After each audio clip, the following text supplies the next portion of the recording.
Je ne sais pas quoi faire. J'entends maintenant, Astrid, et c'est enregistré. Coupez vos micros. Bonjour à tous, bonjour, bienvenue. Bienvenue à notre premier événement organisé avec l'OECS dans le cadre du Sustainable Development Movement. Aujourd'hui, on va parler de la question « À quoi ressemblera l'entreprise de demain ?» Pour pouvoir élucider cette question, nous avons 4 invités qui ont accepté d'y prendre part.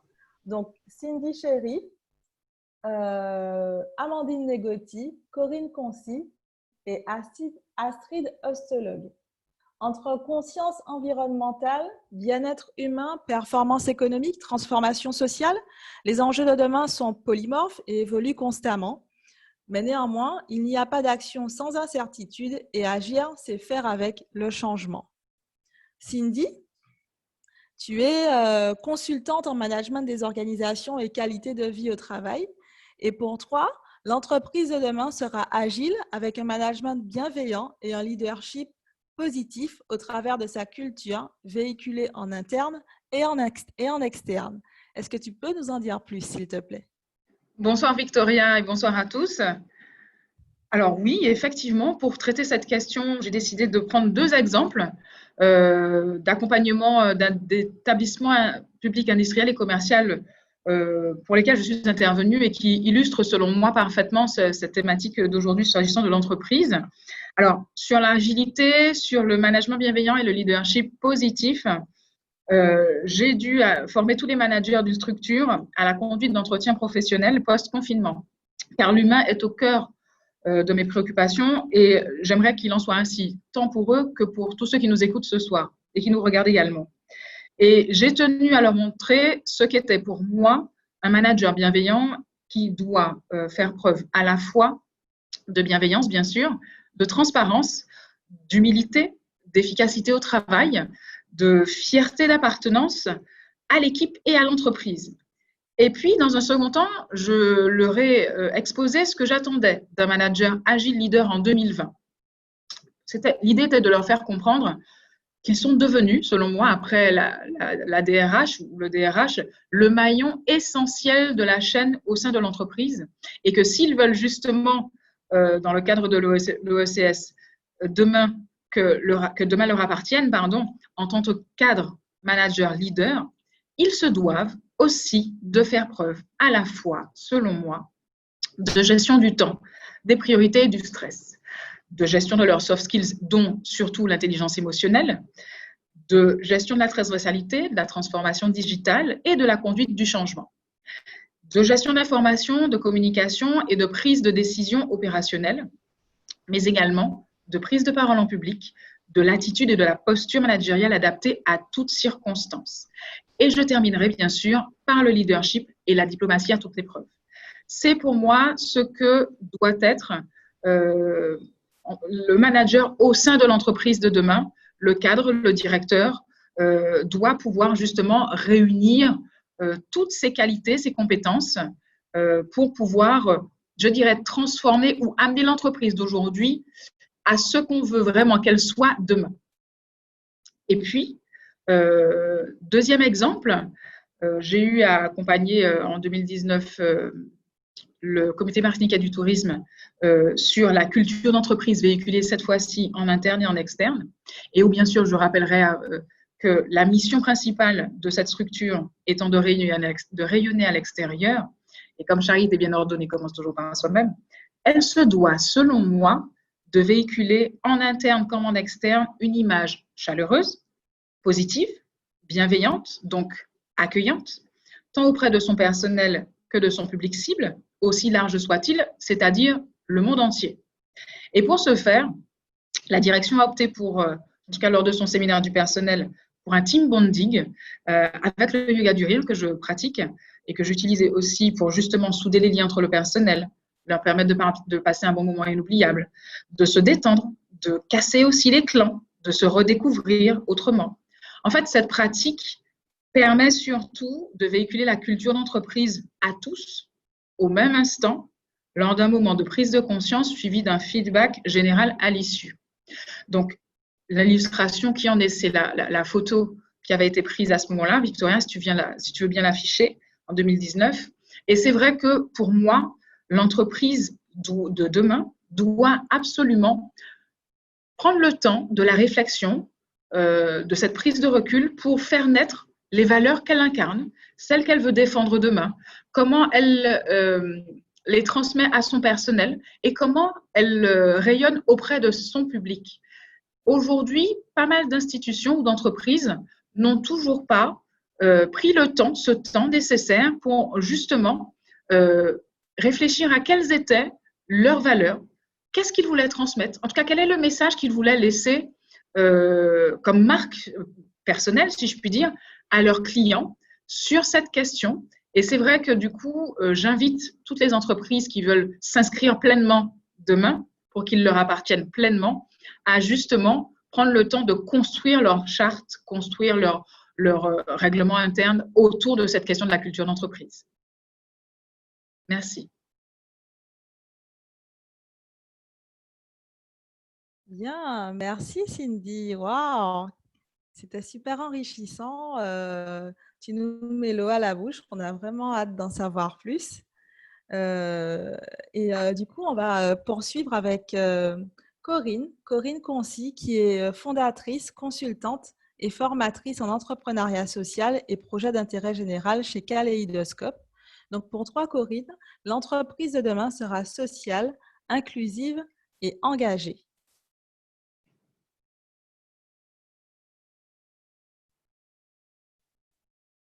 Avec le micro, ce sera mieux. Excusez-moi. Donc, merci Victoria et bonsoir à tous.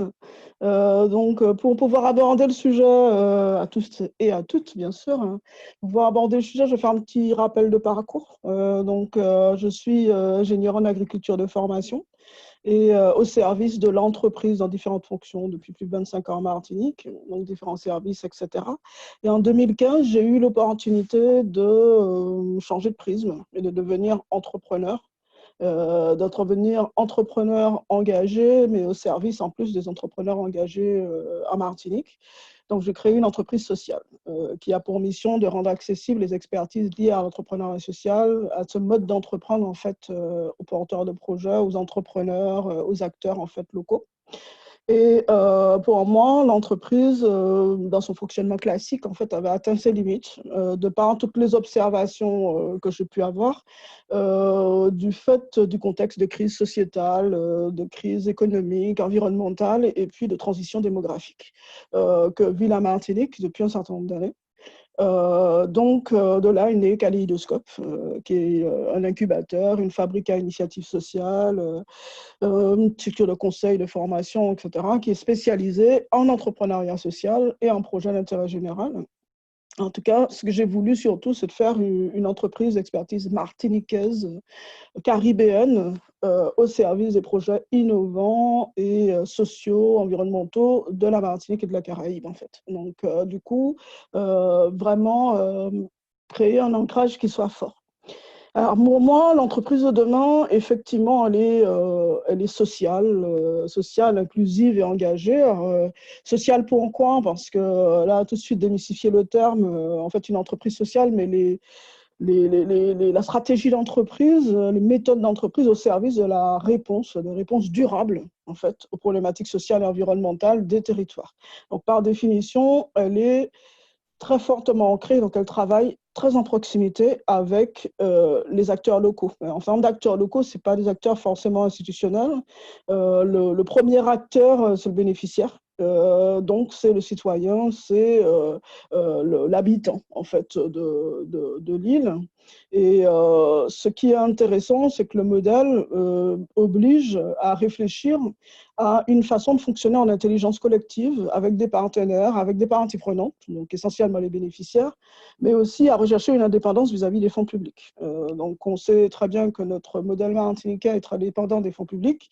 Et nous, voilà, ce modèle-là permet d'avoir une mixité de modèles, de mixité de ressources, et donc de rechercher en fait l'indépendance, un fonctionnement autonome pour pouvoir justement faire durer l'entreprise. Donc, du coup, ça fait 5 ans qu'on existe et ça fait 5 ans qu'avec ce modèle-là, on a pu traverser toutes sortes de problématiques et on est en cours d'une traversée toute particulière qui est liée à la crise sanitaire. Donc, voilà, elle est sociale parce que, voilà, elle s'occupe d'apporter des réponses. Donc, du coup, elle trouve sa raison d'être dans la résolution de problématiques locales. Et donc, on ne crée pas une entreprise sociale en se disant j'ai l'idée ou j'ai envie de faire ça. On crée une entreprise sociale parce qu'elle répond à un besoin qui n'est pas couvert ou qui est peu couvert. Elle est inclusive parce que nous recherchons, en fait, militons, je dis nous parce que je ne suis pas toute seule, il y a une équipe derrière tout ça, pour le rééquilibrage des redevabilités et des responsabilités entre des binômes, hein, des aidants, aidés, encadrants, encadrés, managers, managés, clients, fournisseurs, collectivités, acteurs publics, financeurs, financés. On a toujours l'habitude d'avoir une espèce de rapport de sens. Et Cindy l'a bien dit, c'est-à-dire qu'aujourd'hui, on doit pouvoir travailler en maillage avec beaucoup plus de souplesse entre acteurs. Et dans l'écosystème de l'entreprise, effectivement, nous, on voit bien la force que ça apporte de rééquilibrer ces redevabilités-là et de ne pas créer de pression ni quoi que ce soit. Chacun a sa part à donner. Et donc, il n'y a pas d'ascendance d'un acteur sur un autre. Donc, service public entreprise. En fait, l'idée, c'est d'améliorer les redevabilités entre citoyens martiniquais et entre citoyens caribéens. En fait, donc, du coup, c'est pour ça que la première idée sur l'aspect inclusif, c'est ça. L'autre élément qui me paraît important de communiquer, c'est que en fait, on attire et on souhaite attirer et aider des talents qui sont de toute nature. Ils sont d'abord guidés par leur capacité de passer à l'action ou les valeurs qui sont convergentes avec les nôtres, mais ça ne repose pas sur forcément le diplôme, la compétence, la cravate, le tailleur, enfin, l'apparence, la couleur de peau, etc. Pas du tout. C'est surtout cette volonté, cet engagement et cette capacité à transformer l'essai, en fait. Donc, et ça, on le trouve partout en Martinique. On le trouve beaucoup dans les quartiers, on le trouve beaucoup dans les zones rurales notamment. Et puis, une entreprise engagée, mais bien sûr engagée parce qu'il faut prendre des combats. Donc, du coup, on ne peut pas prendre tous les combats, mais voilà, nous prenons collectivement un combat. Si je dois citer un combat, enfin, au moins deux, c'est que je m'oppose fermement à toute forme de colonialisme des espaces d'expertise, notamment à haute valeur ajoutée par des ressources extérieures, dès lors que l'expertise existe sur le territoire martiniquais. Voilà. Là, ça c'est voilà, parce que ce sont souvent des expertises qui ne font que passer, qui saupoudrent, qui ne vivent pas en Martinique, qui ne prennent pas de risques, qui n'investissent pas, qui ne s'inscrivent pas dans une logique de transfert de compétences vers les populations, vers les acteurs privés au public. Et du coup, ça s'étiole, ça se perd. Et pour exemple, je n'aurais pas la langue de bois, j'ai passé l'âge pour ça. Pour exemple, voilà, on a écrit beaucoup de schémas de développement, on a fait beaucoup de choses, on a écrit beaucoup de documents, concrètement, en fait, derrière. Il n'y a pas de prise de relais parce qu'il n'y a pas de transmission, il n'y a pas de co-construction, il n'y a pas d'implication sur la construction de ces éléments-là.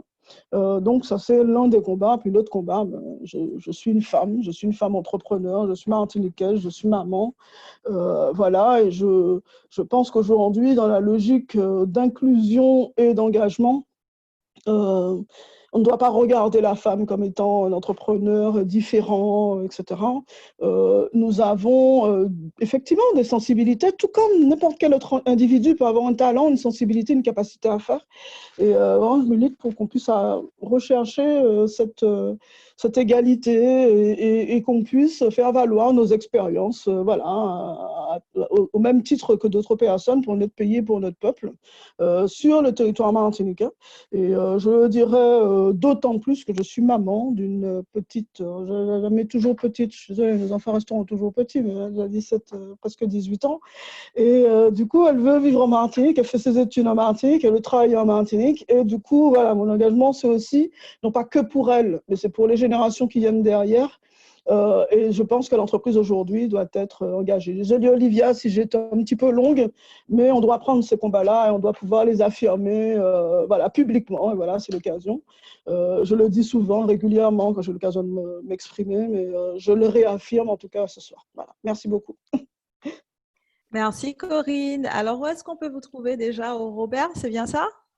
Oui, voilà, Kaléidoscope? exactement. Tout à fait. On est localisé, Robert, et c'est une forme de militantisme. Tout ne se situe pas en zone KSM. On intervient sur toute la région et c'est toute la Martinique. Voilà. Enfin, c'est encore.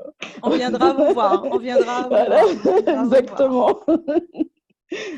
Alors, on poursuit maintenant avec notre troisième intervenante qui s'appelle Amandine Negotti et qui est directrice de DIRA Partners. Et donc, pour toi, Amandine, l'entreprise de demain sera inclusive, plurielle et novatrice. Est-ce que tu peux nous en dire plus, s'il te plaît? Oui, bien sûr. Bonsoir à tous. Alors déjà, je ne vais pas m'étaler beaucoup sur qu'est-ce que DIRA Partners parce que ça doit être assez vague. Donc DIRA, déjà pour commencer, ça veut dire boussole en Swahili. Donc on est tout simplement un cabinet de conseil et d'accompagnement entre l'Afrique et la Caraïbe. Donc on aide les porteurs de projets et les organisations et les entreprises privées à se développer soit sur la Caraïbe, soit sur l'Afrique ou alors la diaspora à se développer de façon générale dans le monde.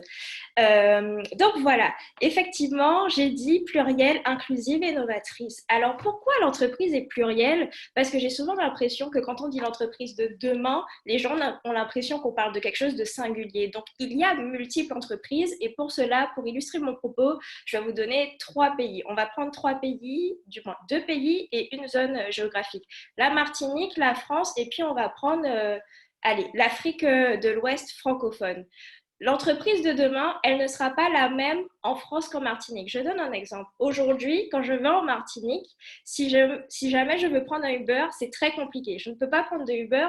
Pourtant, il y a Coco, une application qui a été développée récemment par un de nos compatriotes qui existe. Mais les gens n'ont pas pris cette habitude. Donc demain, probablement que l'entreprise de demain en Martinique, c'est une entreprise qui va vers l'ubérisation, qui va changer nos modes de transport. Ou alors, on aura tout simplement des applications pour, pourquoi pas, prendre tout simplement nos transports en commun.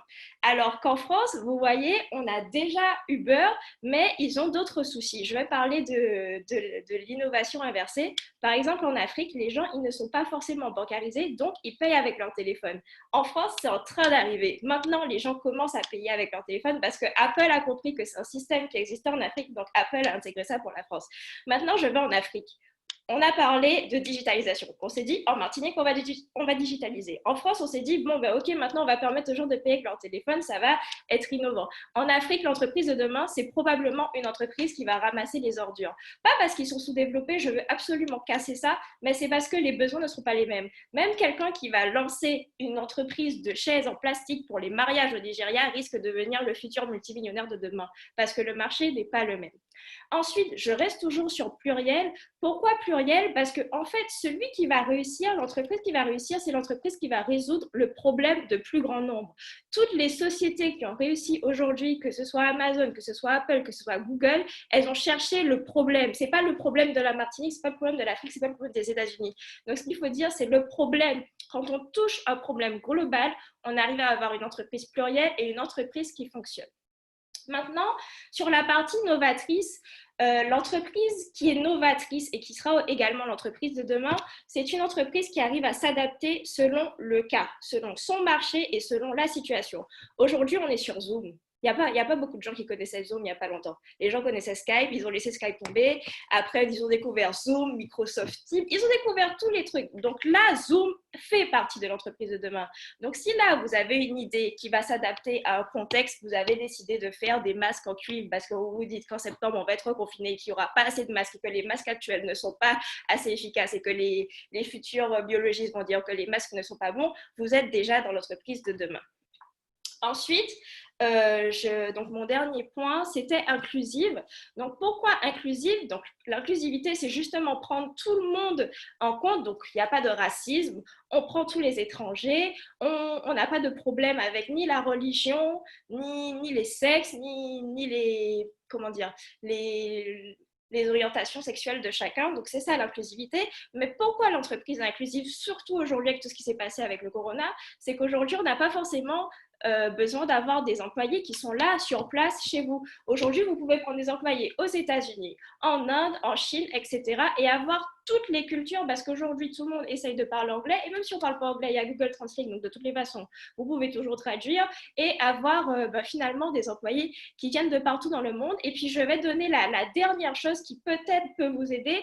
Il y a quelques années, ce qui était important pour les gens et ce qui était important pour le monde entier, c'était le pétrole. Dans 50 ans, il n'y a plus de pétrole. Donc aujourd'hui, c'est quoi notre or? Donc on n'a plus l'or noir dans 50 ans. Donc qu'est-ce qui va faire que le monde va fonctionner quand on n'aura plus l'or noir? Eh bien, c'est la big data. Vous devez entendre parler de la big data. La big data, en français, pour arrêter de complexifier les choses, c'est ce qu'on appelle la mégadonnée. On passe notre temps avec la big data. Le gouvernement a créé des applications Stop Covid pour justement qu'on puisse donner de la data pour savoir qui est malade à quel moment. Donc la big data, c'est l'or de demain. Avec la big data, les gens pourront optimiser leurs ventes, optimiser leur processus, mais aussi on pourra faire plein de choses, même protéger notre biodiversité. On pourra le faire grâce à la big data parce que justement, c'est toutes ces données qui nous permettent justement de trouver des processus novateurs. Et je vais vraiment finir dans quelques secondes. L'entreprise de demain repose aussi sur des choses classiques, c'est-à-dire la santé, la nourriture, ce seront encore des secteurs d'activité qui vont fonctionner. Mais je vais vous donner un exemple. Par exemple, nous, Caraïbéens, il faut clairement qu'on regarde les pays émergents, les marchés émergents de façon générale. Donc, l'Amérique du Sud, l'Asie et l'Afrique, ce sont vraiment des pays qu'on doit prendre en compte dans notre évolution d'après. On ne peut pas juste rester là en étant local. On pense local, on agit global.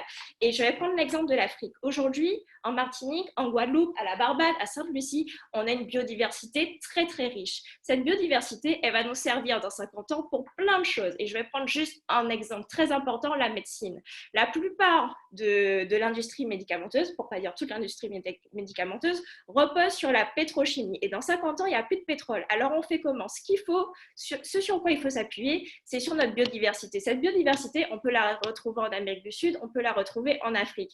Et il faut qu'on puisse vraiment s'adapter dès maintenant et aller voir nos ancêtres quand je dis nos ancêtres, nos aïeux, nos grands-parents, bref, lien intergénérationnel, on s'est compris, pour justement s'attribuer comment fonctionnent ces plantes et vraiment faire des procédés médicaux qui vont fonctionner. Sinon, les rapports vont toujours s'inverser et on ne pourra jamais être maître de ce qui nous appartient, de ce qui vient de notre sol. Donc aujourd'hui, nos grands-parents, par exemple, ils savent pour la plupart quelles plantes et quelles plantes, comment on peut se soigner. Mais aujourd'hui, on peut faire vraiment des médicaments avec et dans 50 ans là, c'est nous qui devons avoir le pouvoir, nous en Caraïbes, de pouvoir dire qu'on sera peut-être ceux qui allons donner des médicaments à l'industrie mondiale. Parce que l'industrie mondiale, ces médicaments-là, ils reposent sur des biodiversités qui existent chez nous, qui existent en Afrique, qui existent dans les pays émergents. Donc voilà, il faut qu'on se réapproprie la Caraïbe, qu'on arrête de penser forcément Europe, États-Unis. Le monde est vaste, on a des choses comme Zoom pour justement évoluer. Donc voilà, l'entreprise de demain, inclusive, novatrice, et pluriel, avec tout ce que je viens de vous dire. Et surtout, on pense local, on agit global et on prend en compte tous les secteurs et tous les pays qui peuvent être des avantages pour nous. Voilà, j'ai terminé. Puis, s'il y en a qui ont des questions, qui veulent en savoir plus, n'hésitez pas à me contacter. Merci. Et oui, n'hésitez pas à poser vos questions à Amandine via le chat et aussi sur Facebook, puisque c'est un événement qui est Facebook Live. Je le rappelle, vous pouvez nous suivre sur la page Facebook de l'OECS et également sur les pages Facebook des intervenantes. Donc, je rappelle que là, on est en plein Virtual Event sur à quoi ressemblera l'entreprise de demain, organisée par l'OECS dans le cadre du Sustainable Development Movement qui aura lieu du 23 au 24 septembre prochain.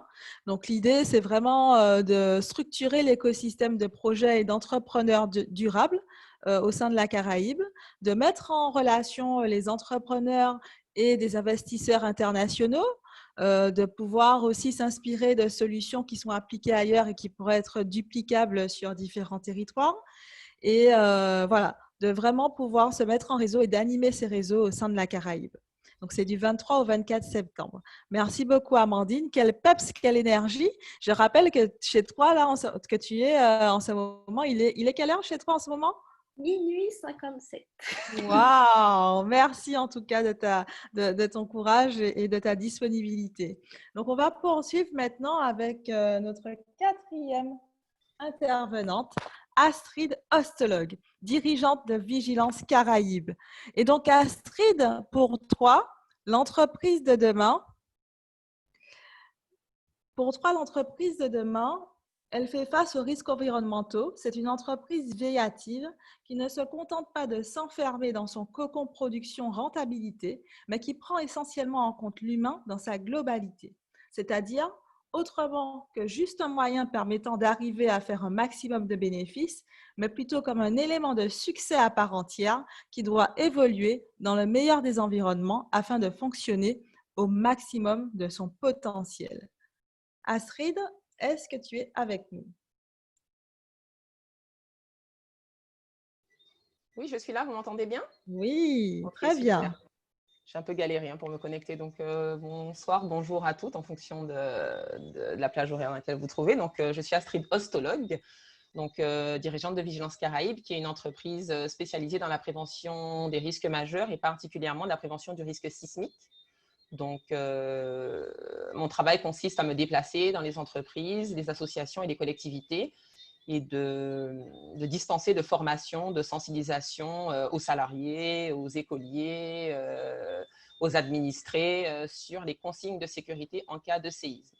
Donc, en fait, ma réflexion, elle porte beaucoup sur l'humain, d'où la petite phrase que j'ai donnée par rapport aux risques environnementaux. Donc, c'est né aussi d'échanges que j'ai eus avec pas mal d'amis suite au Covid, qui se sont vite rendus compte que, j'ai envie d'aller à l'essentiel, à quoi je sers dans l'entreprise. Finalement, je fais pour faire, mais je ne fais pas pour être. Donc, du coup, les échanges m'ont permis de voir qu'effectivement, on est dans un environnement de plus en plus incertain. Et surtout je rejoins ce que disait Madame Negoti par rapport, excusez-moi. Oui, alors, excusez-moi, je réponds en même temps à l'écrit.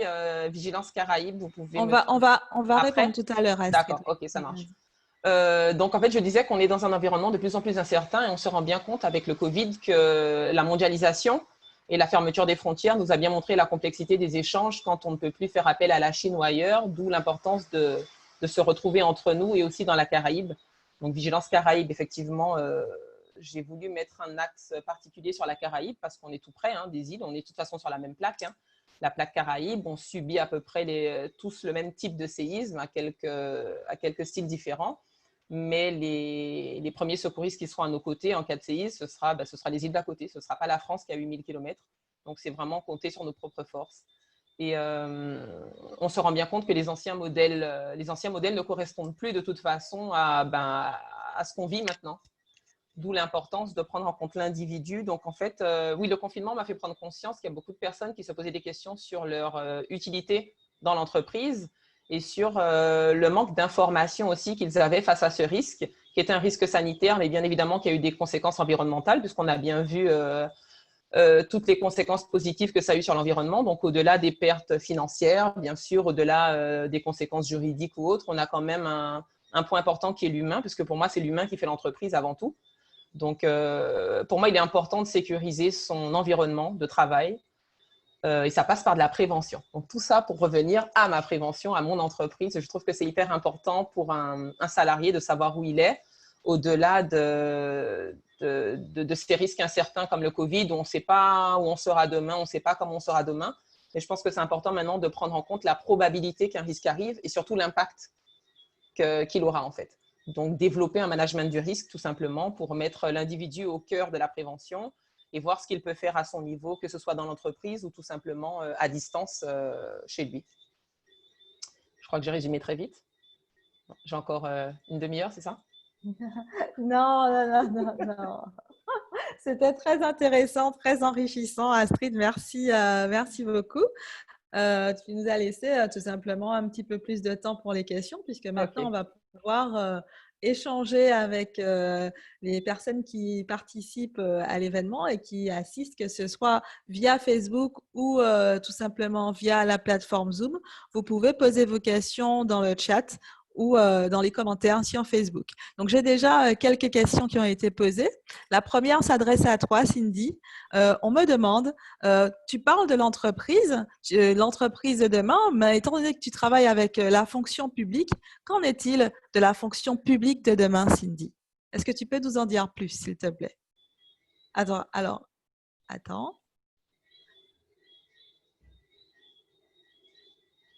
Voilà. Oui. Donc, je disais, effectivement, avant de répondre à la question, pour comprendre un peu qui sont mes clients et pourquoi de l'entreprise je passe à la fonction publique territoriale, il est important de préciser. Alors, c'est vrai que le cabinet Cindy Chéry est multipotentiel et intervient sur 4 axes.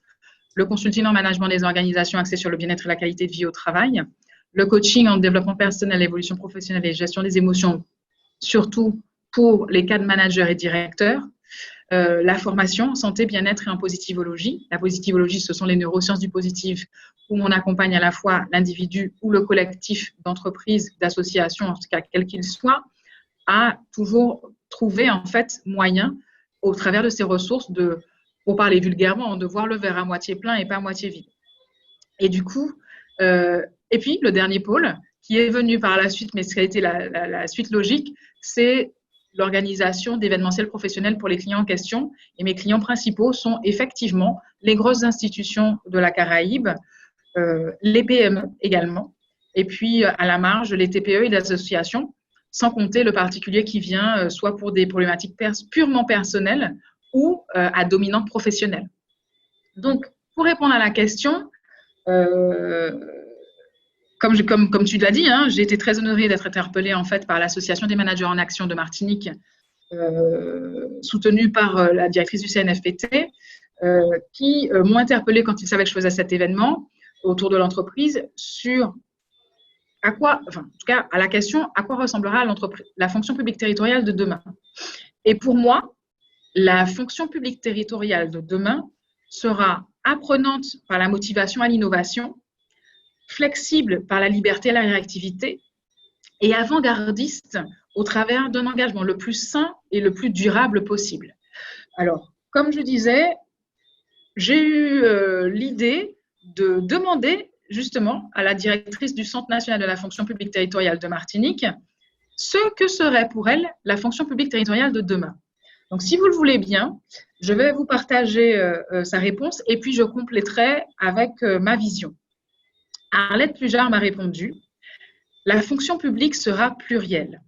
État, hôpitaux et collectivités territoriales auront, premièrement, une seule vision, celle du bien commun. Deuxièmement, une seule envie, l'écologie humaine. Troisièmement, des métiers émergents animés par des transitions écologiques, économiques, sociales et culturelles. » Comme vous l'avez compris, le monde est devenu versatile, incertain, changeant et ambigu. Ceci impacte tous les domaines et toutes les sphères de vie, à la fois personnelles et professionnelles, sans compter celles bien évidemment sociales, mais comme c'est globalisé, nous pouvons aussi dire sociétales. Donc, il n'y aura presque plus d'horaires, il n'y aura presque plus de lieu de travail, il n'y aura presque plus de liens hiérarchiques non plus. Chacun va se gérer, si je puis dire, grâce au télétravail dans les limites de ces missions transposables. Et c'est vrai que du coup, quelle en est la moralité? Pour moi, l'administration publique en général et la fonction publique territoriale en particulier, demain, n'a plus d'autre choix que de s'adapter à cette nouvelle réalité de crise permanente pour ne pas finir de creuser sa tombe dans l'obsolescence programmée. Face aux nouvelles technologies d'information et de communication, en termes de transition digitale et de télétravail qui deviennent aujourd'hui les préoccupations majeures à la fois des entreprises comme des institutions. Elle doit avoir recours à des pratiques et ou techniques modernes à la fois d'information interne et de communication externe, de management, de gestion du stress et de relaxation, entre autres. D'où le fait, comme ce que tu as déjà projeté les images, que le CNFPT fasse appel à moi pour une séance de yoga du rire en team building, lors d'un séminaire, c'était la deuxième photo, interrégion, Martinique, Guadeloupe, Guyane, pour les directeurs et cadres territoriaux en 2015. Donc l'idée, c'était vraiment de permettre à ce public de pouvoir trouver un espace. Voilà, c'est cette photo-là avec Arlette Pujard à côté de moi, à ma droite. Pouvoir trouver des ressources au travers de choses complètement ludiques et innovantes, comme je les affectionne, et de pouvoir aussi leur donner des clés, des moyens, des moments précieux d'expression pour se découvrir, se redécouvrir autrement, et se dire qu'on peut construire demain, tout en étant avec ces titres, grades et qualités, mais nous restons avant tout des êtres humains, avec des émotions, avec des sentiments, voilà, avec des besoins et des objectifs à atteindre en termes de mission au sein du poste que l'on occupe. Et c'est vrai que ça permettait à ces gens de se découvrir autrement et de créer un lien différent que celui hiérarchique ou confraternel. Et si je peux m'avancer, une autre expérience que j'aurais aimé partager avec vous concernant la fonction publique territoriale de demain a été lors d'une de mes premières interventions quand je suis entrée en Martinique en 2018 en tant que formatrice au centre pénitentiaire. Mon grand principe de vie, la valeur émergée duplicable. Et ma leçon de sagesse que j'ai tirée sont premièrement qu'on doit toujours traiter tout le monde avec le plus grand respect. Deuxièmement, avec la plus grande écoute active. Et troisièmement, en faisant preuve de la plus grande intelligence émotionnelle possible. Pour préparer ces interventions au centre pénitentiaire, j'ai demandé en fait à l'administration de visiter toute la structure, c'est-à-dire les prisonniers et les prisonnières dans leurs cellules, les miradors, les salles de repos du personnel. Je voulais comprendre ce qu'était ce microcosme. C'est un État dans l'État, le centre pénitentiaire. Et ça m'a permis en fait même en ayant parfois la boule au ventre, sur l'instant par moment, il faut le reconnaître, de me rendre compte de la réalité en fait de ce milieu carcéral pour mener à bien mes formations. Et donc, c'est la première photo que tu avais projetée tout à l'heure, vous en avez une illustration ici, puisque sachez que par cet acte-là de demande de visite de l'intégralité du site, ça m'a permis de gagner à la fois le respect et la confiance de tous mes interlocuteurs sur site, tels les surveillants pénitentiaires. Car vous pensez bien que tout le monde n'effectue pas ce genre de requête en fait en arrivant en tant que formatrice dans un milieu pareil. Et quelle a été ma moralité, en tout cas celle que je vous invite à garder? C'est sortez de votre zone de confort. Vous ne savez pas combien vous allez y gagner à tenter l'aventure de sortir de votre zone de confort. Parce que le but de la vie, de toutes les façons, c'est d'expérimenter le plus possible de choses dans tous les domaines auxquels nous sommes confrontés. Et quand on veut construire ou préparer la fonction publique territoriale de demain, a fortiori plurielle, comme l'a si bien dit Arlette Pujard, la directrice du CNFPT de Martinique, l'on voit qu'aujourd'hui, on ne peut pas se faire l'économie du respect, du regard, de choses simples autour des soft skills, en fait, des savoir-être professionnels, et que ça soit pour l'entreprise ou l'institution, parce que moi, en tant qu'intervenante dans l'institution, je la traite, ou je veux que les gens la traitent un peu comme le fonctionnement d'une entreprise, parce que les logiques de fonctionnement restent les mêmes.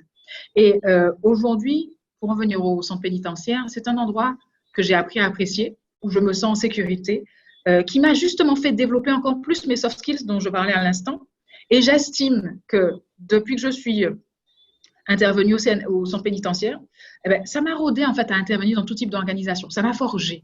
Et c'est vrai que quand on prend le temps d'accepter, d'à la fois prendre du recul dans l'action et hors l'action pour analyser en fait tous les paramètres d'un système, parce que le centre pénitentiaire reste un système, pour moi, hors cadre, mais dans le sens où il est unique, mais vraiment au sein de la société. C'est vrai que ça m'a permis de gagner la confiance, comme je disais, et d'ailleurs, voilà, ça reste toujours… Gagner la confiance. Gagner la confiance de ses clients. On va rester sur l'idée de gagner la confiance. Merci, oui. Merci Cindy. Merci. Et merci pour ce partage d'expérience hors du commun, quelque part. C'est pas souvent qu'on entend parler de comment fonctionne en fait un centre pénitentiaire en interne et comment améliorer en fait la démarche des personnes qui fonctionnent, qui y travaillent. Et merci d'avoir apporté quelques clarifications là-dessus. Donc, on a d'autres questions qui ont été posées via le chat ou d'autres remarques. Par exemple, celle-ci. Dans l'entreprise de demain, les seniors seraient laissés pour compte. Est-ce que l'une d'entre vous souhaiterait commenter cette remarque? Est-ce que selon vous, les seniors dans l'entreprise de demain seraient laissés pour compte? Qu'en pensez-vous? Ou comment inclure l'entreprise de demain? Amandine. Je ne pense pas que dans l'entreprise de demain, les seniors seraient laissés pour compte. N'importe quel entrepreneur qui commence une entreprise commence déjà par vérifier son marché. Alors, si la personne qui pose la question est en Martinique précisément, s'il y a bien une population qu'on ne peut pas ignorer, ce sont bien les seniors puisqu'ils sont plus que représentés sur notre île et c'est eux encore plus qui ont le plus de pouvoir d'achat finalement. On a les fonctionnaires, on a les jeunes et vu que les jeunes partent et ne reviennent pas, du coup il ne reste que les seniors et pour la plupart il y a aussi des anciens fonctionnaires donc qui ont des pensions de retraite qui sont plutôt pas mal. Quand quelqu'un va créer sa société en Martinique demain, si elle est digitale, il va toujours trouver le moyen de toucher à la bourse des seniors pour que son entreprise puisse fonctionner. Aujourd'hui, je vais prendre l'exemple d'une société martiniquaise qui s'appelle Cerise Pays. Donc, Cerise Pays, ils font des fruits et légumes. Mais Cerise Pays, ils font la livraison, ils ont fait du marketing, ils ont vraiment amélioré les choses et digitaliser les choses pour que nous, les jeunes sur Instagram, on trouve ça cool d'acheter des fruits et légumes locaux alors que d'habitude, voilà, c'est pas forcément fun de consommer tout ça. Mais pour les personnes qui sont plus âgées, ils ont trouvé aussi quelque chose. C'est qu'aujourd'hui, les personnes plus âgées, forcément, elles n'ont pas forcément envie d'aller au supermarché à chaque fois, mais du coup, Cerise Pays leur apporte leurs fruits et légumes à la maison. Donc, dans tous les cas, en tout cas, selon le marché, et à plus forte raison le marché martiniquais, étant donné que les personnes âgées sont celles qui ont le plus de pouvoir d'achat et le plus représenté dans notre société de consommation, il n'est pas vraiment possible de les extraire. C'est vrai qu'il y a une forte digitalisation, mais tant qu'elles seront surreprésentées sur nos îles, elles feront toujours partie de nos modèles économiques et de développement de société. J'espère répondre à la question. Alors, Et peut-être apporter vas-y, Corinne. un point de vue différent.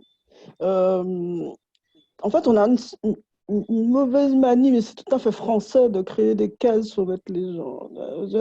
Donc, du coup, il y a des jeunes, des vieux, des handicapés, des machins, etc. Et on crée des dispositifs, on crée un marketing des seniors, etc. etc. Le souci, c'est que voilà, on en fait une cible aujourd'hui, effectivement, parce qu'on a une population vieillissante, mais c'est partout. Mais là, ce que j'entends dans la question, c'est comment on revient, je suis obligée de le mettre le mot revient, on revient à la prise en compte de la parole des anciens. Et donc, voilà, il y a des dispositifs, effectivement, qui promotionnent la jeunesse. Et je suis la première à dire, en étant dans un processus de transmission de mon savoir à des plus jeunes que moi, qu'à un moment, il faut vraiment prendre la posture de se dire on a reçu pendant un moment dans notre carrière et il faut se mettre dans une posture où on transmet. Donc, on devient senior. Je suis senior. Je parle en tant que senior. Et en tant que senior, c'est vrai qu'il peut y avoir des craintes exprimées ou ressenties par des générations de contributeurs entrepreneurs qui se sentent peut-être en perte de vitesse, par entrepreneurs ou salariés, en perte de vitesse par rapport à une génération qui arrive, qui est née dans le numérique, qui a vécu une modernité encore plus rapide que nous l'avons vécu en fait dans notre vie. Et moi, je pense qu'il y a surtout à prendre en compte la dimension, le cœur, les tripes, l'engagement de la personne qui est en face, senior ou pas senior, ou jeune, ou voilà quoi. Je reviens en fait à cette idée de dire, mais voilà, c'est des gens qui ont envie de passer à l'action, de s'engager, de faire quelque chose différemment, de prendre des risques. Et ce n'est pas l'âge qui entraîne ça, c'est surtout un mode de pensée, un élément qui est plutôt comportemental. En fait, dans la vie, voilà, ça se nourrit, Ça se construit peut-être, ça vient peut-être de l'éducation, ça vient peut-être du parcours, ça vient peut-être effectivement du parcours professionnel, donc dans quelles fonctions j'ai exercé qui m'ont permis de développer ça, cette capacité de faire ça. Mais je comprends qu'il puisse y avoir ce sentiment, parce que c'est un affichage un peu institutionnel, etc., puisse avoir ce sentiment de privilégier ou de pousser ou de soutenir préférentiellement une typologie d'entrepreneuriat. Si on est vraiment dans la logique d'entreprise de demain, une typologie d'entrepreneuriat et donc du coup une typologie de personnes au sein de l'entreprise. Mais selon moi, c'est un avis, en fait, on crée trop de cases et de dispositifs qui sont spécifiques à la typologie des publics, qui fait que, bon, voilà, si vous embauchez un senior, vous aurez des aides. Si vous embauchez des jeunes, vous aurez des aides, etc., etc. Et du coup, après, ça devient presque une stratégie de se dire, il faut que j'ai un peu de handicapés, un petit peu de jeunes, un petit peu de personnes. Non, non, c'est pas ça. L'idée, c'est l'entreprise de demain, elle est inclusive dans le sens où je vais mettre vont contribuer à l'entreprise, vont constituer, vont faire l'entreprise. L'entreprise, c'est pas des murs, oui, c'est des murs, c'est du capital, etc. Ok, d'accord, mais c'est avant tout une force humaine et c'est des compétences. Et vraiment, de l'expérience qu'on a aujourd'hui, et Astrid l'a rappelé, on se retrouve. Venir sur nous-mêmes et réfléchir sur nous-mêmes. Et on avait fait un exercice en permaculture humaine l'année dernière, avec des participants, où on avait dit résilience Martinique, c'est-à-dire si on se retrouve coupé du reste du monde, pour plein de raisons, donc c'est un peu ce qui s'est passé avec le Covid, comment est-ce qu'on survit en fait? Qu'est-ce qu'on a? Et déjà, qu'est-ce qu'on a? Et le deuxième constat, c'est de dire au bout d'un mois, qu'est-ce qu'on n'a plus? Donc, du coup, dire, voilà, on part avec un système comme ça. Et c'est là où on a vu ressentir des fours solaires. Voilà, avant, il y avait le machin, il y avait le tesson, il y avait ci, etc. Je me suis dit, mais tiens, voilà l'expression. Et finalement, la solution, elle est dans la mémoire. Elle est dans ceux qui étaient là avant, ceux qui ont fonctionné sans avoir un certain nombre d'outils qu'on peut avoir maintenant. Je n'oppose pas les seniors, surtout dans mon propos, ce n'est pas d'opposer une génération à une autre, jamais. C'est de dire, je pense que chaque génération a quelque chose à apporter, ta contribution à donner. Par contre, la contribution, elle est donnée différemment.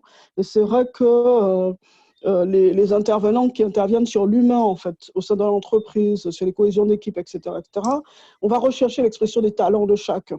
Avec ce qu'ils ont la capacité de pouvoir exprimer au sein de l'entreprise. Et l'inclusion va être justement l'acceptation de cette façon d'exprimer son talent, plus que fiche de poste, tu dois faire ça, etc., etc. Ça va être, ben oui, mais si ta contribution, c'est là que tu t'exprimes, c'est là que tu arrives à faire avancer le mouvement d'ensemble, à contribuer au mouvement d'ensemble, ben, du coup, on va essayer de rechercher en fait cette meilleure expression.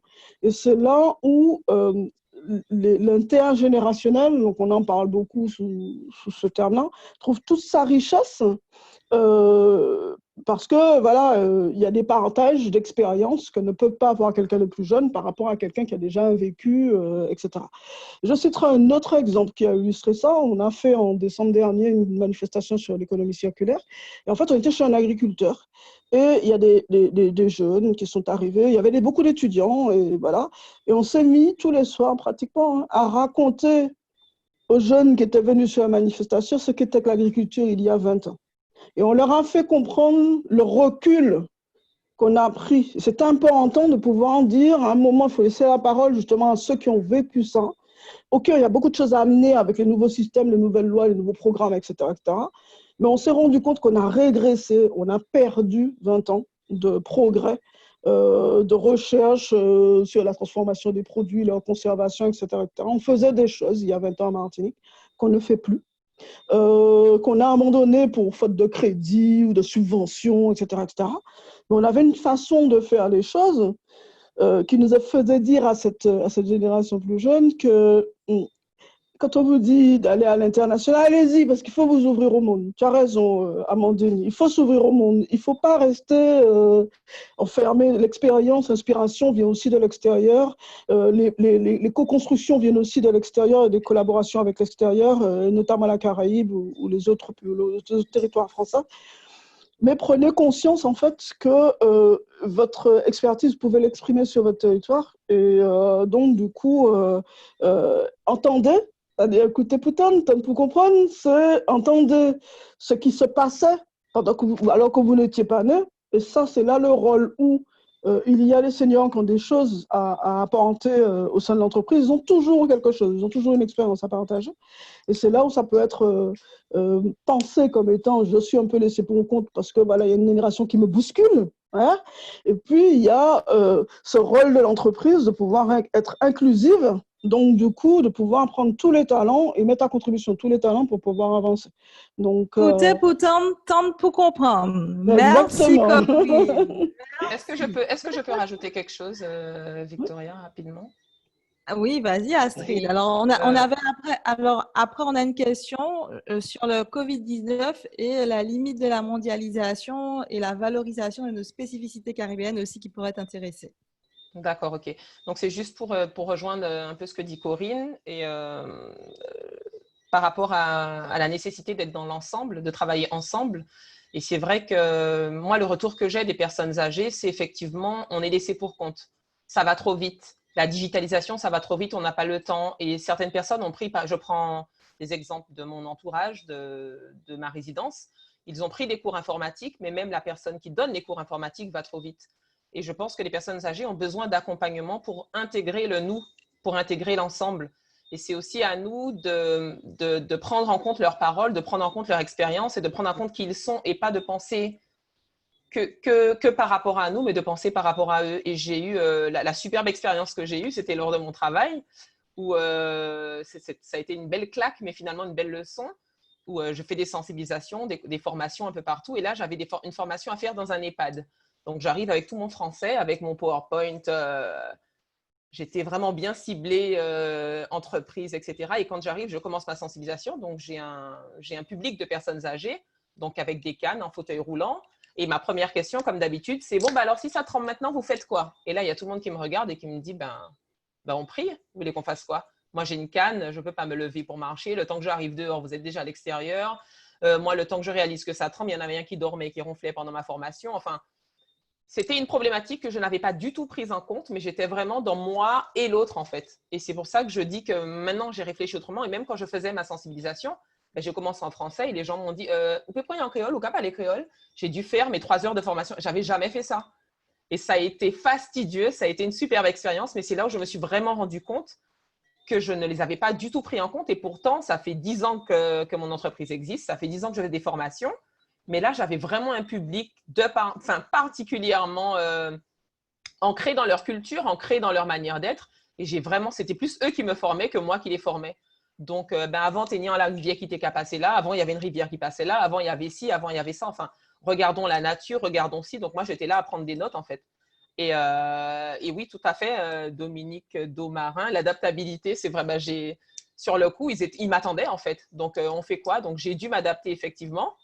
Bon, j'ai transpiré. Ils étaient là à m'écouter dans mon créole parce que je parle créole, je me défends, je parle, mais faire une formation pendant 3 heures en créole à parler des plaques tectoniques, c'était jovial, c'était jouissif, c'était moqueur. Enfin, ils ont finalement pris le dessus pendant la formation à rigoler. Ils disent, qui on a dit ça?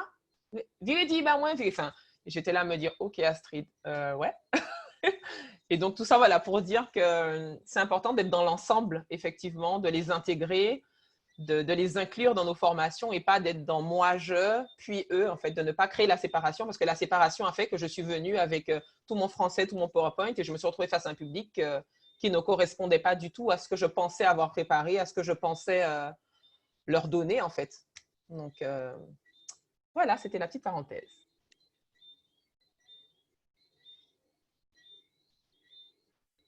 Merci, Astrid. Donc, comme je disais tout à l'heure, nous avons une question sur le Covid-19. Avec le Covid-19, en fait, cela fait ressortir, semble-t-il, la limite de la mondialisation et le temps serait venu pour nous de prendre en compte nos spécificités caribéennes. Qu'est-ce que vous en pensez? Et quelles seraient, dans ce type de circonstances, les spécificités caribéennes sur lesquelles nous pourrions nous appuyer? C'est toujours moi, pardon? Vous m'entendez? Oui, c'est toi ou une autre. Hein, les spécificités caribéennes, Caraïbes, pour moi, Caraïbes, ça rime avec proximité, en fait. C'est vraiment ce qui me parle quand je parle de la Caraïbe. C'est vraiment nous. Je ne dis pas les Caraïbes, je dis vraiment là, parce que pour moi, ça intègre tout ce qui est autour de nous.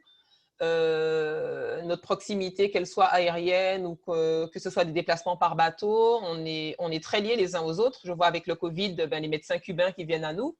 Donc, c'est bien qu'on a des choses à faire avec nous-mêmes, entre nous. On a des savoir-faire qui sont extraordinaires, qu'on ne prend pas en compte. Et il serait temps aujourd'hui de nous retourner vers nous-mêmes et de nous dire de quoi on est capable. Enfin, on est capable de beaucoup de choses, mais surtout d'en prendre conscience et puis de ne pas avoir peur de prendre le risque, en fait. De prendre le risque d'être, de se tromper et de s'améliorer. Et pas forcément de penser qu'en partant, on va s'améliorer, certes, mais on a aussi nos capacités, nous, et le fait d'être en autonomie, de faire par nous-mêmes, on s'est bien rendu compte, tiens, on va faire des masques, tiens, on peut en faire, tiens, on peut livrer les hôpitaux. Moi-même, j'ai eu à en faire, puisque je fais un peu de couture, donc je me suis retrouvée à faire des masques pour des cliniques, pour des hôpitaux. Je me suis retrouvée à faire des petits ateliers, animer des petits ateliers pour que mes voisins se sentent moins isolés. On a vu de par le monde des personnes qui faisaient des cours de sport pour leur propre résidence. Donc, il y a des choses à faire et je trouve que ça a mis en avant, ça a mis en lumière en tout cas nos capacités. Nos limites, certes, mais surtout nos capacités en fait. Ok, merci Astrid. Alors, on a Evelyne Gass qui nous dit la chose suivante. Avec 30 ans d'expérience sur différents territoires en France et à l'étranger, actuellement basée à Sainte-Lucie et travaillant sur des programmes de coopération internationale avec un groupe de jeunes caribéens pour une grande partie, alors qu'elle est originaire de Savoie, l'entreprise de demain sera surtout celle qui passera d'une posture de certitude à une posture de conviction, quel que soit son domaine. Qu'est-ce que vous en pensez? Passer d'une posture de certitude à une posture de conviction. Je veux bien répondre. Du coup, je rejoins parfaitement Evelyne Gass sur cette question, en tout cas sur ce constat, parce que dans les entreprises et institutions dans lesquelles j'interviens, j'ai aussi ce constat et il ressort beaucoup des salariés qui y sont par rapport à leur hiérarchie. C'est vrai que j'essaye de faire passer ce message-là également à ma manière, c'est-à-dire que pour moi, l'entreprise ou l'institution de demain, ce sera celle qui aura un peu moins, donc quand elle parle de posture de certitude, un peu moins d'ego et un petit peu plus d'humilité, d'une part. Et quand elle parle de posture de conviction, c'est selon moi justement ce que j'appelle devenir cadre manager directeur 3.0, c'est-à-dire avec un leadership bien ancré qui répond, en tout cas, de manière très adaptée au public que l'on a en face, qui peut être divers et varié en fonction du contexte, du projet ou de l'environnement dans lequel on se trouve. Et c'est justement pour moi cette façon de mettre en exergue l'humilité d'une part et de pouvoir être convaincu soi, parce que comme je dis toujours, charité bien ordonnée commence par soi, il faut déjà être convaincu soi-même du projet que l'on porte pour qu'on puisse trouver l'adhésion et fédérer les autres autour de nous pour nous accompagner à le porter, puisque seul on va plus vite, mais ensemble on va beaucoup plus loin. Et c'est vrai que quand on parle de coopération interrégionale, on est dans le cœur du non-non, comme je dis, parce que quoi on a cette structure OECS qui nous supporte aujourd'hui, dans laquelle nous avons parfaitement adhéré, mais qu'en fait-on? Je suis la première à dire que je trouve qu'on ne parle pas assez de coopération interrégionale dans les médias, par exemple, au quotidien. Ça fait longtemps qu'on n'a pas lu… alors, je remercie qu'on ait quand même une chaîne qui nous propose une émission sur justement la Caraïbe, mais j'estime qu'aujourd'hui, en tout cas depuis que nous sommes rentrés, je dis nous, la Martinique et la Guyane, la Guadeloupe, pardon, dans l'OECS, on devrait en entendre parler beaucoup plus et pas simplement n'avoir que je dirais quelque chose à la marge, enfin, je ne sais pas ce que tu en penses, Victoria, mais pour moi, qu'il faut qu'on aille vraiment pleinement les deux pieds dans la coopération interrégionale, mais sur tous les plans.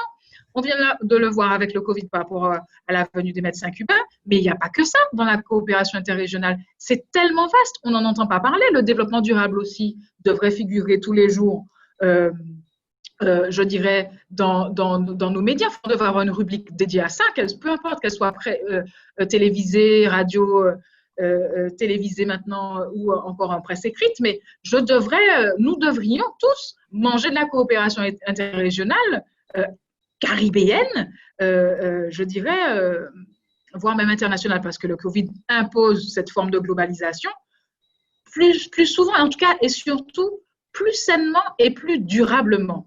C'est-à-dire qu'on entend parler des autres que pour les catastrophes. Mais il n'y a pas que les catastrophes dans la vie, il y a aussi des co-constructions qui se mettent en place.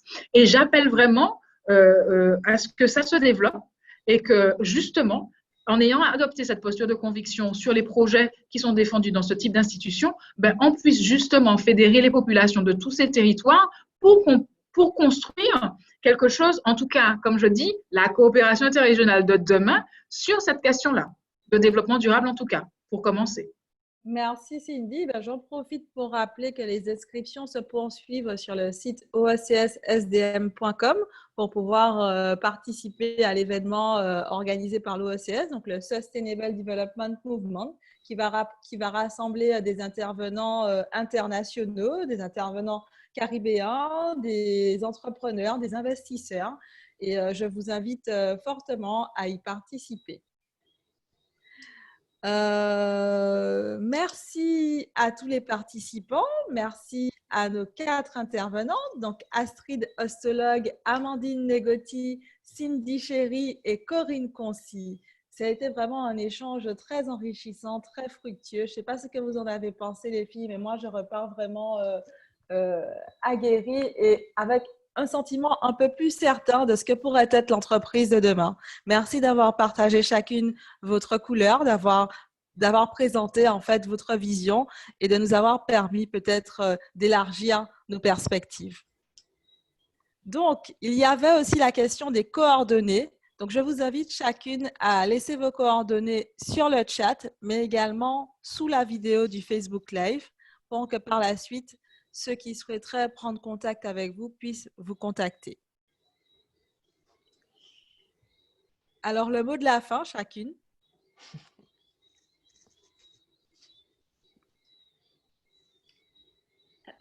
Je suis là, je vais y aller. Vas-y. Je te remercie déjà, Victoria, de nous avoir invités. Je remercie les 3 autres intervenantes qui étaient juste formidables et tout le public qui a pu poser des questions et faire des remarques pertinentes. Je n'ai pas de phrase exactement de fin, mais ce que je peux dire, en tout cas de façon générale, si vous êtes entrepreneur ou que vous vous lancez ou que vous avez un projet pour demain, tout à l'heure, madame, si je ne me trompe pas, Gass disait qu'il faut avoir beaucoup plus que des certitudes, mais des convictions. Le plus important, c'est de valider votre marché parce que souvent, on a des idées en tête ou on se dit qu'on a vécu telle ou telle situation et donc on va créer une société. Mais tant qu'on n'a pas validé le marché, c'est à ce moment-là qu'on n'a pas de conviction. Donc, une fois que vous aurez validé votre marché et que votre marché aura pu tester, même si ce n'est pas un produit abouti, que ce soit un bien ou un service, vous aurez la conviction. Il va vous faire son retour, il va vous dire combien il est prêt à payer. Et je reviens pour cette histoire des seniors qui ne sont pas pris en compte. Les seniors aussi ont cette capacité de valider un marché pour une société selon leurs besoins à eux. Et voilà. Et puis enfin, l'entreprise de demain, elle se fera avec vous. Donc, c'est à vous d'être ce marché qui va pouvoir être coopérant pour tous ces porteurs de projets. Et c'est aux porteurs de projets également de pouvoir penser avec tout ce que nous avons, que ce soit dans notre culture caribéenne et également dans la mondialisation, et de penser également avec tous ces pays émergents qui, pour moi, sont aussi la clé de notre réussite caribéenne. Voilà. Merci Amandine. Alors, je vous invite à nouveau à laisser vos coordonnées sur le chat et dans les commentaires Facebook. Alors, sur le chat, faites attention de bien sélectionner l'audience, tous les conférenciers et les participants pour que tout le monde puisse voir vos coordonnées. Sélectionnez bien l'audience, tous les conférenciers et les participants. Merci Amandine. Qui prend la suite pour le mot de la fin?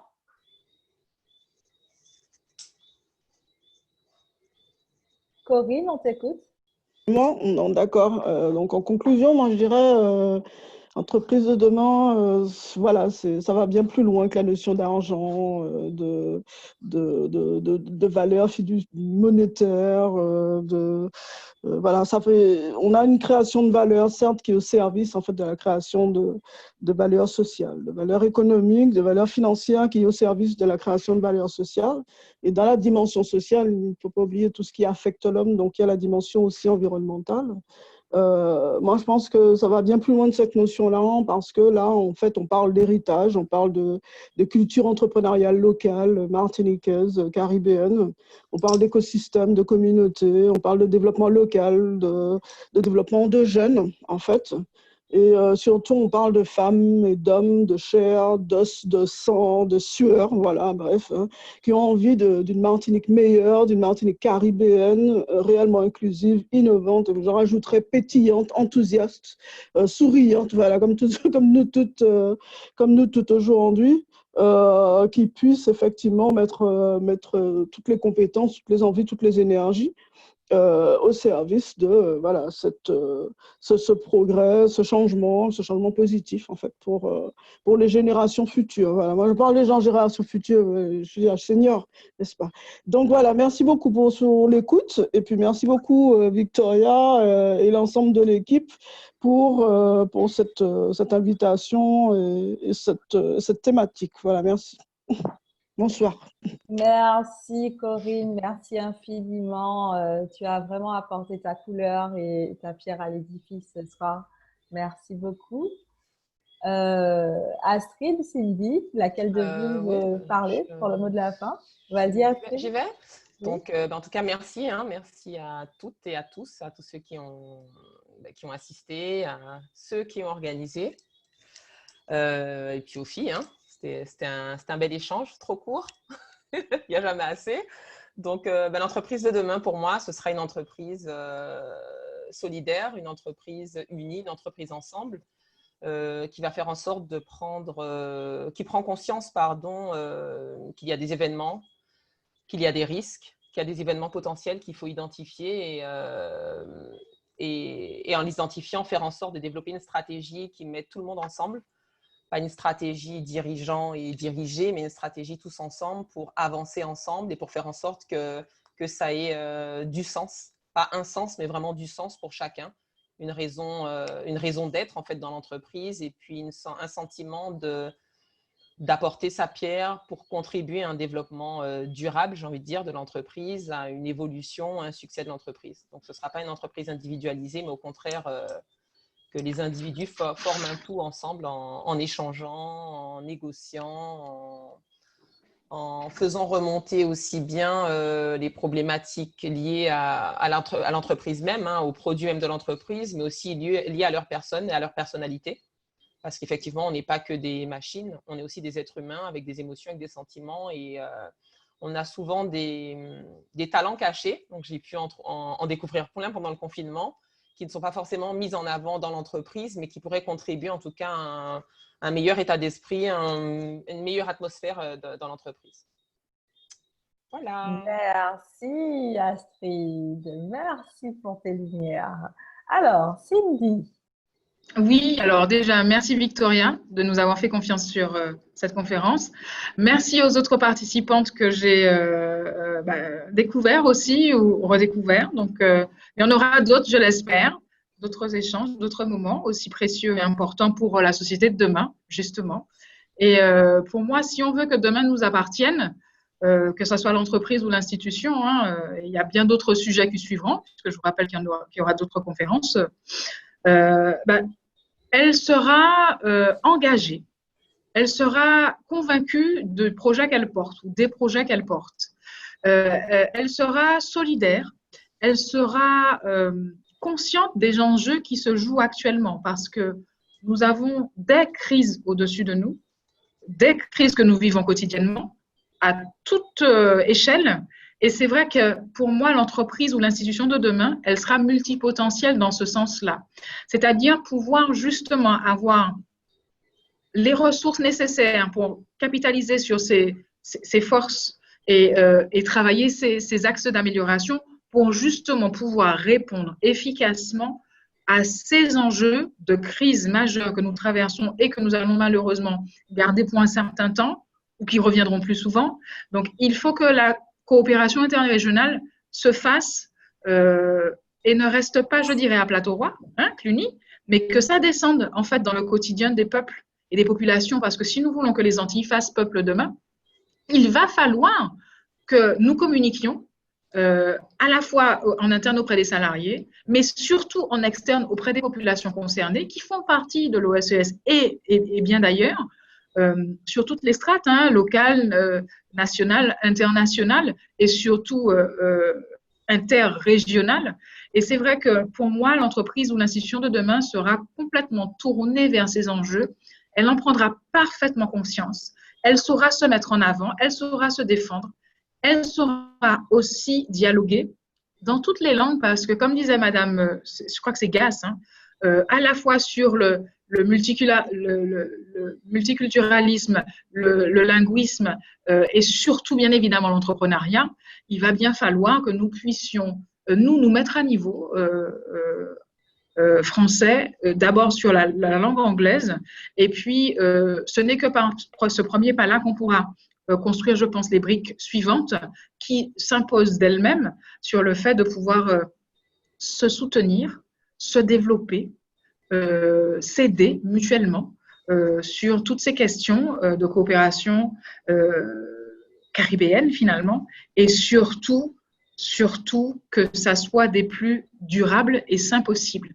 Parce qu'encore une fois, nous sommes sous l'égide du développement durable, et comme je dis, si on veut survivre, parce qu'on en est là hein, quand on parle de Caraïbes, il ne faut pas oublier que nous sommes des îles et que nous sommes très fragiles dans ce sens-là. Si nous voulons survivre, il va falloir que nous nous aidions pleinement et il va falloir que parfois les politiques acceptent de mettre certains sujets sur la table et aussi d'aller vers la population en toute humilité. Mais ça passe par un travail, selon moi, de pédagogie, enfin d'andragogie, pour expliquer aux gens ce que c'est, comment ça fonctionne, parce que ça reste encore une strate administrative, politique que tout le monde ne maîtrise pas et qu'il faut pouvoir porter ce langage à toute population et surtout rappeler que nous avons une population vieillissante et que nous devons justement, nous jeunes entrepreneurs, nous jeunes engagés en politique peut-être, trouver les mots, comme je pense à Astrid particulièrement, nous redescendre au niveau de nos parents pour leur expliquer et que nous soyons moins dans cette impatience parce que leur temps n'est pas le nôtre et il va falloir qu'on l'accepte et travailler notre patience. Chose qu'on oublie parfois parce que dans cette société d'immédiateté, eh bien, on pense que tout va aussi vite que de cliquer sur un clavier alors que la majeure partie de la population n'est pas en âge d'être aussi rapide que nous, tant dans le corps que dans l'esprit et surtout dans l'émotionnel. Ça aussi, il faut qu'on ait ce respect-là de l'ancien et de l'appropriation de la culture qu'il a à nous transmettre et qu'on perd parfois de vue et qu'on oublie qu'il faut qu'on s'asseye là à côté de lui, qu'on écoute comme disait Corinne. Et pour finir, voilà, ce dynamisme-là, il faut qu'on n'a pas parlé de choses mouvantes, mais voilà, qu'on puisse impulser un dynamisme, et là je pense bien sûr à Amandine, que l'on puisse impulser ça. Je m'arrête là, sinon je pourrais continuer très longtemps. Merci Cindy. Merci beaucoup à tout le monde. Quelle passion, on sent effectivement la passion dans tes propos et la chaleur aussi qui t'anime. Merci énormément pour toutes les informations que tu nous as apportées ce soir. Merci à toutes, Astrid, Amandine, merci Cindy, à toi, Corinne. Merci infiniment aux participants. Merci à tous. À ceux qui nous ont suivis via le Facebook Live. Et donc, effectivement, je rappelle qu'il y a 2 prochaines dates qui sont programmées. Donc, la prochaine, c'est le mardi 11 août sur la question « À quoi ressemblera l'école de demain ?»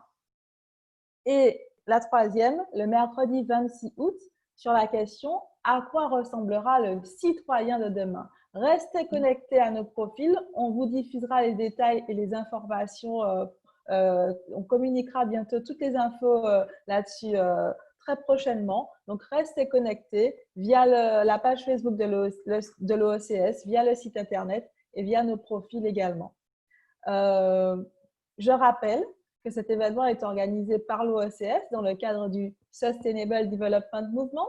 Donc, Le site internet, c'est oecsSDM.com, qui se déroulera du 23 au 24 septembre. Et je vous invite tous et toutes à y prendre part. Merci à tous et à bientôt. Merci, bientôt. à bientôt. Merci, à Au revoir. bientôt. Au revoir.